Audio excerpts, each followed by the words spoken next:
বোন প্রশ্ন করেছেন, আপনি একজন আলেম, আপনি কেন ওয়াজ মাহফিলে ওয়াজ নসিহতের ভেতরে রাজনীতির কথা বলেন?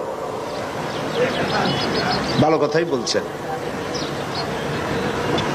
তো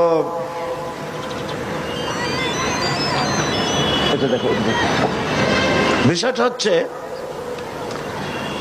আল্লাহ যদি রাজনীতির কথা না বলতেন, রাসূল করিম সাল্লাল্লাহু আলাইহি ওয়াসাল্লাম যদি রাজনীতি না করতেন, সাহাবায়ে কেরাম যদি রাজনীতি না করতেন, আমি সাঈদী রাজনীতির কথা বলতাম না। যেহেতু আল্লাহ পাক কোরআনে কারীমের মধ্যে রাজনীতির কথা বলেছেন, রাজনৈতিক বক্তব্য কোরআনে আছে, তো আমি কিভাবে রাজনীতির কথা না বলে পারবো? যদি আমি এগুলি না বলি, তাহলে রাসূল করিম সাল্লাল্লাহু আলাইহি ওয়াসাল্লাম বলেছেন, আস-সাকিতু আনিল হাক্কি ফাহুয়া শায়তানুন আখরাস। যে ব্যক্তি হক কথা বলে না, জেনে হক জানে অথচ সে বলে না, সে বোবা শয়তান।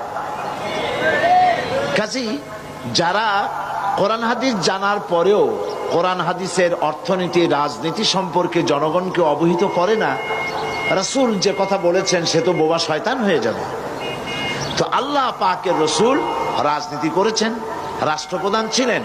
গতকাল এই বোন যদি মাহফিলে থাকতেন তো আজকের এই প্রশ্ন করতেন না বলি আমি মনে করি। কালকের রাজনীতির কথা যথেষ্ট আমি বলেছি, কোরআনে কারিমে কি আছে, রাসূল কি করেছেন, বলি নাই? সুতরাং আমার বোনকে আমি অনুরোধ করব, মেহেরবানি করে আপনি কোরআন হাদিস ভালো করে পড়ুন, তাহলে বুঝতে পারবেন রাজনীতি করা মুসলমানদের জন্য নফল নয়, সুন্নত নয়, ফরজ। মুসলমানেরা ইসলামী রাজনীতি করবে। কি রাজনীতি করবে? ইসলামী রাজনীতি করবে। কেন? আমি যদি রাজনীতি না করি তাহলে সুদ বন্ধ করব কি করে? সুদ কি হালাল না হারাম? বলেন, হালাল না হারাম? তা আমি কি খতমে খাজেগান পড়ে, বুখারী শরীফ খতম করে, কোরআন শরীফ খতম করে, ফু দিয়া সুদযুক্ত সুদওয়ালা ব্যাংকগুলিকে আমি কি সুদ বন্ধ করতে পারবো?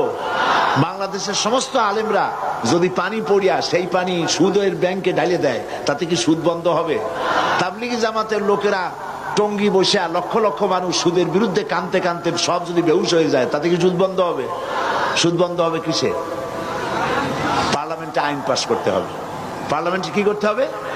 সুদ বিরোধী আইন পাস করতে হবে সুদ বন্ধ করার জন্য। আর পার্লামেন্টে আপনি যাইতে পারবেন না কিয়ামত পর্যন্ত পীর মুরিদি করিয়া। পার্লামেন্টে যাইতে পারবেন কখন? রাজনীতি করিয়া। কি করে যেতে পারবেন? তাহলে রাজনীতি না করলে আপনি সুদ বন্ধ করবেন কি করে? এটা দাও, একটা পেপার ওয়ার্ড দাও। এরপরে দেশে বেশ্যাবৃত্তি চলতেছে।